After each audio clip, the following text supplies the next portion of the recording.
ابن آدم دن رات 3 طرح کے امتحان سے گزرتا ہے، لیکن وہ ان میں سے کسی ایک سے بھی سبق حاصل نہیں کرتا ہے۔ پہلا امتحان، اس کی عمر روزانہ کم ہو رہی ہے، اور وہ دن جو اس کی عمر سے کم ہو جاتا ہے وہ اس کی پرواہ بھی نہیں کرتا، اور جب اس شخص کے مال میں کچھ کمی ہو جاتی ہے تو اس کے لیے فکر مند ہوتا ہے، جبکہ مال واپس آ جاتا ہے اور عمر واپس نہیں آتی۔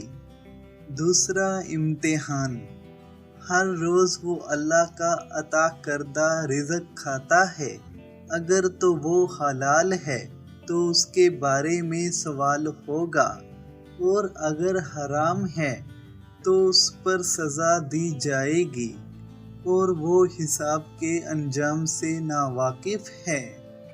تیسرا امتحان، ہر روز وہ کسی قدر آخرت سے قریب ہو جاتا ہے اور اس دنیا سے قدرے دور ہو جاتا ہے، اس کے باوجود وہ باقی رہنے والی آخرت کے لیے اتنی فکر نہیں کرتا جتنی اس فانی دنیا کی پرواہ کرتا ہے، جبکہ ابھی وہ یہ بھی نہیں جانتا کہ اس کا لوٹنا اعلیٰ جنت کی طرف ہوگا یا آگ کی پست گہرائیوں میں۔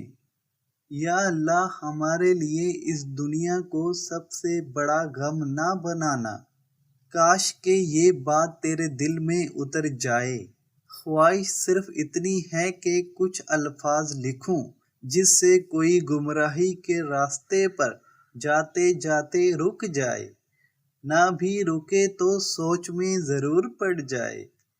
نوٹ: اس پیغام کو دوسروں تک پہنچائیں تاکہ اللہ کسی کی زندگی کو آپ کے ذریعے بدل دے۔ شکریہ۔